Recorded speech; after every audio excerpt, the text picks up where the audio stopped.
If the Bosch KE Jetronic system is too complicated for you and you wish there was a quick and easy guide that would at least try to explain what makes this black magic from Germany do its things, then look no further.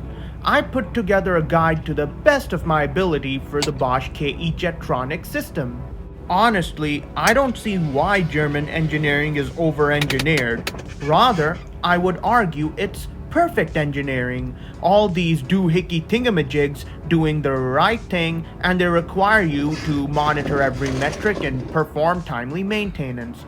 So let's have a look at what makes the Bosch KE Jetronic system tick. Just so we're clear, like all Bosch Jetronic systems, this uses the CISE, the continuous injection system with electronic control, compared to standard CIS for other Bosch Jetronic systems. Here is the fuel tank, and this fuel assembly right here will be pushing the fuel from the fuel pump right through the fuel filter after pulling it through this mesh filter here, and will send it right to the fuel pressure regulator. Bear in mind, the Bosch KE Jetronic system runs at incredibly high pressures and runs at tight tolerances, typically around 5.3 to 5.6 bar. That's 77 to 81 pounds per square inch. This thing circled here is the fuel accumulator, and it holds pressure in the fuel lines, enabling easy hot starts and preventing vapor lock. So if your car doesn't start after you drive it, or struggles to, your fuel accumulator's gone bad.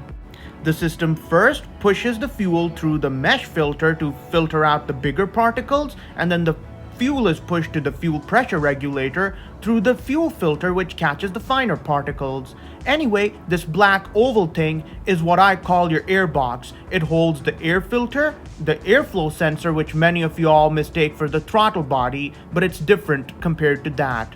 Yeah, I don't clean my engine often, but anyway, this is the breather pipe.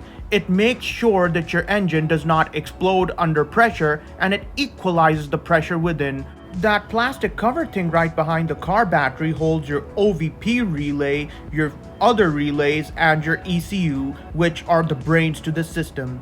This black kit thing here is basically the Bosch KE Jetronic's ignition kit. It is called the EZL. It reads the crank position, sends the signal to the tachometer. The primary goal of the EZL is for the ignition timing, which is manually adjusted with the switch. Make sure you pick the appropriate setting, which I've listed down in the description, depending on what quality of gasoline you're using. So if anybody says fuel average, yeah, this thing can run on average fuel, just not the way you probably want it to. Once you remove the oval-shaped air box I showed you, like over here, underneath you will find the airflow sensor. This is a precision instrument that has the fuel distributor mounted on top, and that black box thing mounted on the fuel distributor is the EHA. Your airflow sensor lets the air into the engine. It is a precisely counterweighted instrument with microscopically machined metering slits. You press the throttle down, the airflow sensor plate goes down, and it pushes the plunger in the fuel distributor upwards, letting more fuel into the engine. But the air-fuel mixture is combined near the very end of the cycle, basically, right before the mechanical fuel injector precisely spritzes it right into the intake chamber of the engine. By the way, that part I pointed out was the EZL. I had to loop some of my footage because I've never taken an ambitious project of this magnitude yet. Next, we move on to my most favorite part, the fuel distributor. In the Bosch KE Jetronic system, it just doesn't pass the fuel from the fuel pressure regulator right into the injectors. The fuel first passes through the lower chamber, governed by the EHA, which is the black box attached to it, but this is only KE Jetronic specific, mind you. Eventually, the lower chambers are charged with constant system pressure coming through a fixed internal circuit. The fuel goes up to the upper chamber from the metering slits, and the pressure here varies based on the position of the plunger. These orifices you see are the differential pressure valves. It is through here the fuel passes of just the right quantities right into the fuel lines.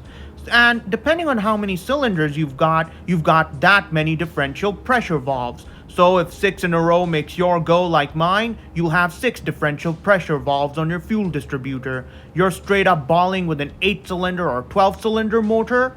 Likewise, 8 and 12 differential pressure valves respectively. This is what it looks inside.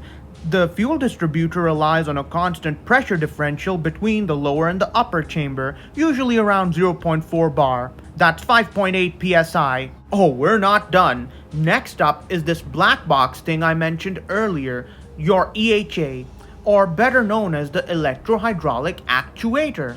This part is specific to the Bosch KE Jetronic system. Basically, what it does is that it acts as a controlled variable leak on the lower chamber fuel circuit. It sends and receives signals to and from the ECU to either enrich or lean out the mixture, allowing the car to get better cold starts, more efficient acceleration, and it also acts as the fuel cutoff when you let your foot off the gas pedal in higher RPMs. And it also prevents your engine from grenading itself once you reach red line by cutting off the fuel to the engine. So technically, but not obviously, the Bosch Jetronic system is just really a very intelligent carburetor because it runs on vacuums and it's got some of this computery stuff. Though many would disagree with me, but the comments are open, just be civil about it. Now the fuel and the air are mixed precisely near the very end of the Bosch KE Jetronic CISE continuous injection system with electronic controlled cycle. It's done right before the mechanical fuel injector continuously sprays the gas right before the intake valve. Unlike a regular fuel injector in an EFI system which opens and closes, the Bosch KE Jetronic system, and all Bosch Jetronic systems for that matter, continuously spray the gas in different quantities, just the right air-fuel mixture before it's just introduced into the combustion chamber of the engine, then the spark ignites it, then exhaust gases and happiness comes out. Well, that wraps it up. I thank Bayside Motor Parts for making all of this possible and getting my car up and running so that I could teach you about Bosch KE Jetronic systems. More guides will be coming up, so stay tuned.